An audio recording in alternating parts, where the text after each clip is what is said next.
Abraham Avinu tiene 75 años y Hashem le dice por primera vez, dice el pasuk, le dice Lech lecha, mi arz lecha, mi molad lecha, mi beit abija, el arz sharareka.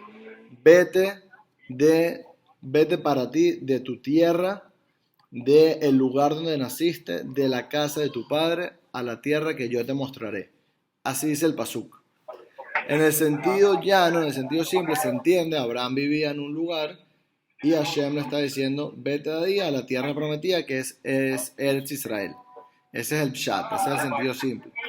Pero la mística Hasidut nos explica que estas tres cosas que dice Hashem, de tu tierra, de tu lugar de nacimiento, de la casa de tu padre, que aparentemente son sinónimos, nos explica Hasidut que cada una de estas tres cosas significa algo diferente.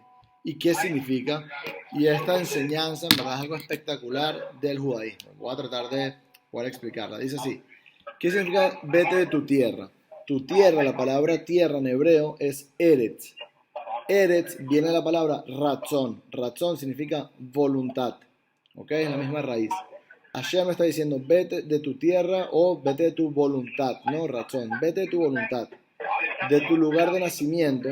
El lugar de nacimiento sabemos que son las costumbres, ¿sabes? Donde tú naces, una persona que nace en Panamá, en Venezuela, en Argentina, tiene diferentes costumbres que cada quien tiene diferentes costumbres. Está diciendo, vete de tus costumbres y de la casa de tu padre.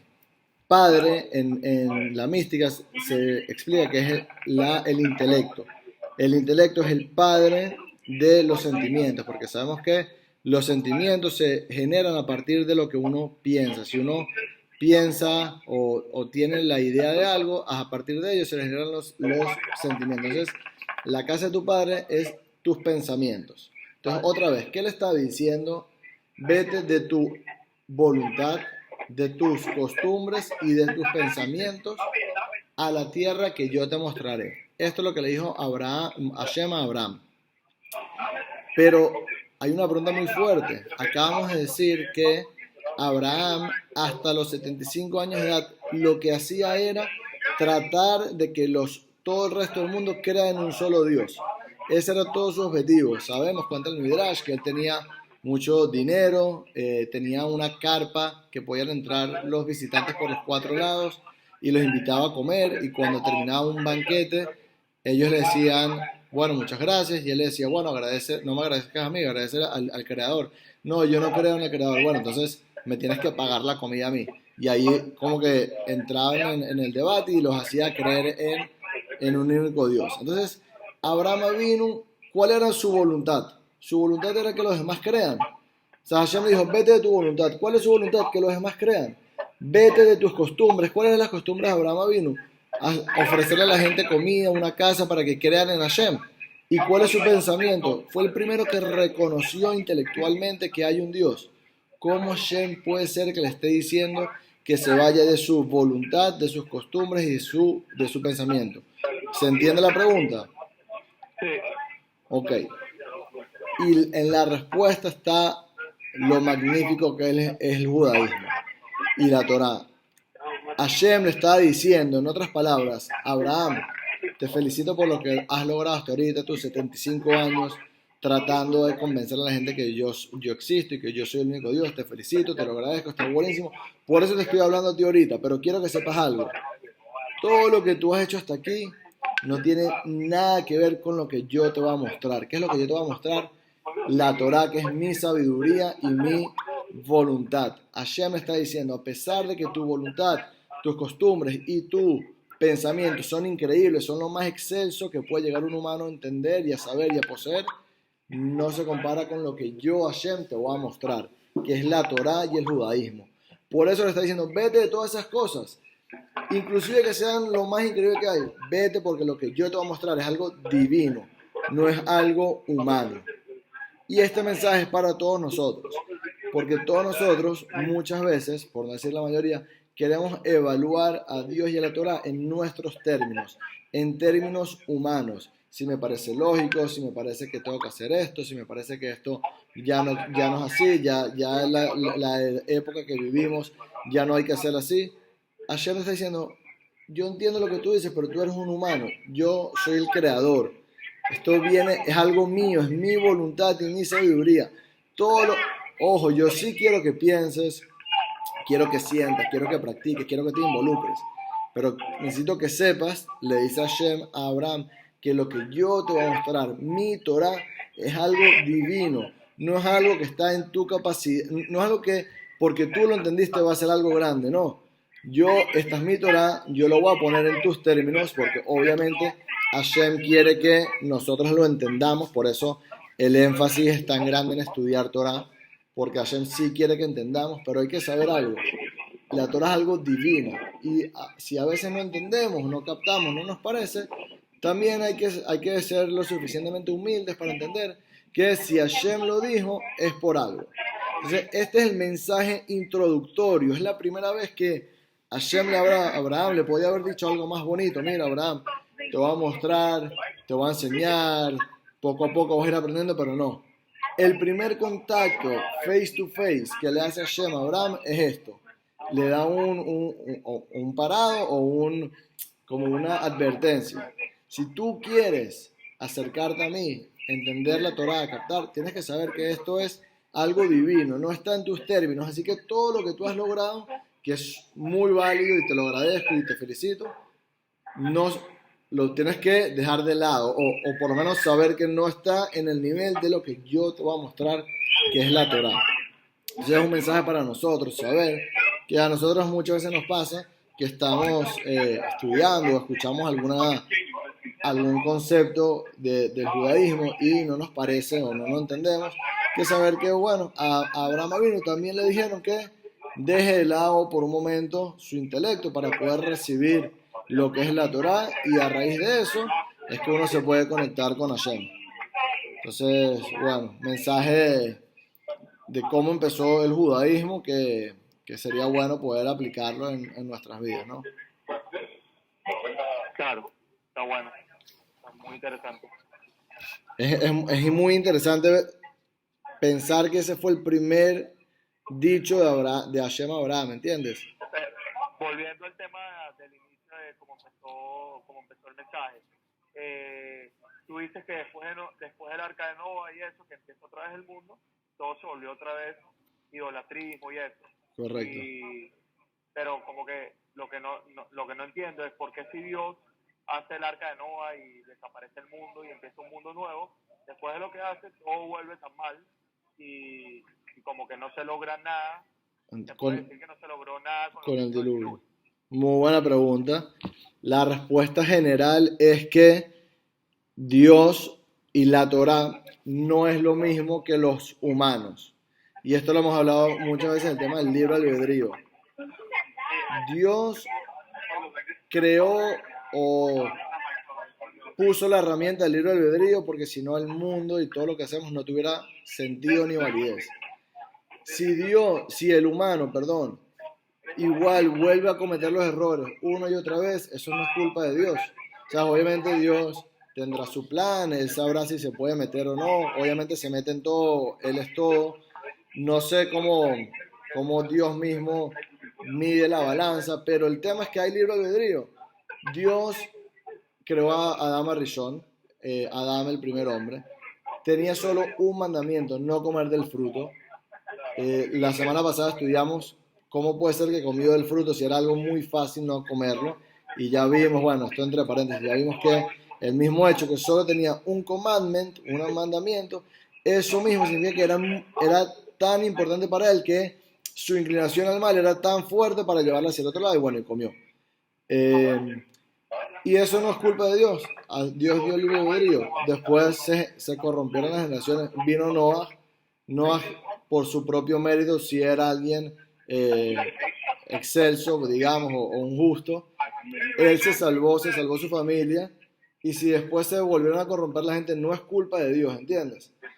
Y Dios vuelve, y con nuestra propia vida, ¿cuántas veces no tenemos una segunda oportunidad y volvemos a caer nosotros mismos? Puede ser con un vicio, con alguna mala senda que nos metemos, que terminamos, por ejemplo, hay gente que puede terminar preso por un accidente, por un delito que hizo, estuvo preso, le dieron libertad para volver a empezar su vida y volvió a caer. Eso no es culpa de la gente que lo liberó para darle una oportunidad, es culpa de él. Igual con Hashem y su mundo. Hashem nos da a nosotros la oportunidad. Si nosotros fallamos, inclusive gente religiosa, si uno falla, no es culpa ni de Dios ni de la Torah, es culpa de uno mismo. Claro, entiendo el punto. Está bien. Entonces, bueno. Claro, Mitch, pero lo increíble, o sea, sobrevivió cuánta gente del diluvio, Noé y sus hijos, ¿correcto? Sí, y sus O esposas. sea, que ya todos ellos sabían que había un solo Dios que le habló a Noé. Correcto. ¿Cómo es posible? O sea, ¿cuántos años pasaron desde lo de Noé para que se le olvidara a la gente que había un solo Dios y empezaran otra vez con idolatría cuando ya habían pasado después el diluvio? Y ¿sabes? Ya estaban claros que había un Dios que castigó. Muy buena pregunta. Que existía. Te voy hay dos cosas importantes de tu pregunta. La primera es entender esto de la idolatría.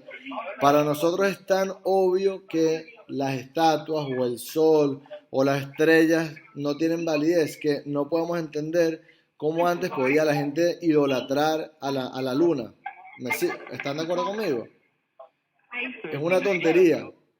Es una tontería pensar que alguien puede idolatrar a la luna hoy en día. Pero ¿qué pasa? Obviamente en ese mundo, ni hablar de toda la ciencia que hay hoy en día que nos hace entender, que sabemos que no. Pero el tema de la idolatría, hoy en día también la vivimos. Por ejemplo, hay gente que puede... Y el término idolatría no solo significa... Por ejemplo, miren este caso. Cuando el pueblo judío salió de Egipto, vieron todos que Hashem nos sacó las 10 plagas, el mar se abrió, les cayó pan del cielo. Obviamente todos creían en Dios, ¿correcto? Sí. ¿Cómo puede ser que hicieron el becerro de oro? ¿Sabes? ¿Cómo van a hacer esa idolatría si acaban de escucharon los 10 mandamientos de la boca de Dios? ¿Sabes? Después Moshe sube 40 días y 40 noches y cuando baja es que hacen el becerro, pero ya habían visto a Hashem. La Torah dice, el Midrash dice que vieron a Hashem. ¿Cómo van a hacer una idolatría? No tiene lógica.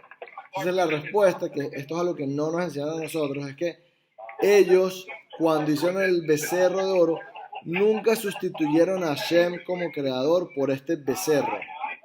Obviamente ellos mismos no van a crear un becerro y decir, bueno, el becerro creó el mundo, este becerro que nosotros acabamos de crear creó el mundo. Obviamente no es así. Entonces, ¿qué fue lo que trataron de hacer? Y la respuesta es así. La idolatría es agregarle a Dios una ayuda, un socio, en hebreo se llama shotafut. Cuando tú sabes que hay un Dios, tú estás aquí y sabes que hay un Dios, pero dices que hay un gap tan grande que tengo que meter a la luna, al becerro de oro, a las estrellas y rezarle a él para llegar acá, eso se llama idolatría. Así empezó la idolatría, de hecho, cuando Adán, el primer hombre que Hashem lo creó con sus propias manos, él obviamente no hizo idolatría, pero nos cuenta Rambam, nos explica cómo empezó la idolatría y fue poco a poco, la gente empezó a ver que había un sol y dijo, wow, si Dios puso este sol acá, debe ser que también a él le debo de rendir algún homenaje y a través de él puedo recibir más bendición. No estoy descartando que hay un creador, pero es como un ministro, ¿no? El que cree en los ministros sabe que hay un presidente, un rey, pero también le da algún valor al ministro. Eso para nosotros los judíos es idolatría. Darle algún valor a algo que no es Hashem, eso ya significa idolatría para nosotros. Y obviamente después vienen las distorsiones, después la gente ya comenzó a alejar más a Hashem todavía, y así es que se hace la idolatría. Hoy en día, obviamente esto es mucho más sutil y mucho más abstracto o más diferente que la idolatría anterior. Muchos tenemos la idolatría con el dinero o con algún presidente que creemos que dependiendo si este presidente decide tal cosa, mi vida va a cambiar o no. El que cree eso obviamente se puede estudiar más, es un aspecto de idolatría, porque lo único que puede determinar o cambiar tu vida es Dios. Si tú crees que porque un presidente te va a decir algo, tu vida cambió, eso le estás quitando la autoridad a Dios. Ahora, si dices, obviamente, que el presidente hace leyes, pero sabes que es a través de Dios, ya es diferente. No sé si me siguen. Sí, claro. Ok, entonces, ¿cómo llegó esta generación a olvidarse de Dios tan rápido? Poco a poco fueron alejando a Hashem, dándole valor a las estrellas. Hashem no es algo que se puede ver, y si no lo reflexionas, y si no rezas, lo vas dejando de lado, y de repente alguien le rezó una estrella y se dio lo que pensó. Entonces el amigo escuchó que a él le rezó esta estrella, le dio $1.000.000, también le voy a empezar a rezar la estrella, y también se le dio. Obviamente va a empezar a creer en la estrella, y así poco a poco se hace todo un enredo. Claro, entiendo lo que dices. Es como la gente que tiene las supersticiones. La superstición es una especie de idolatría.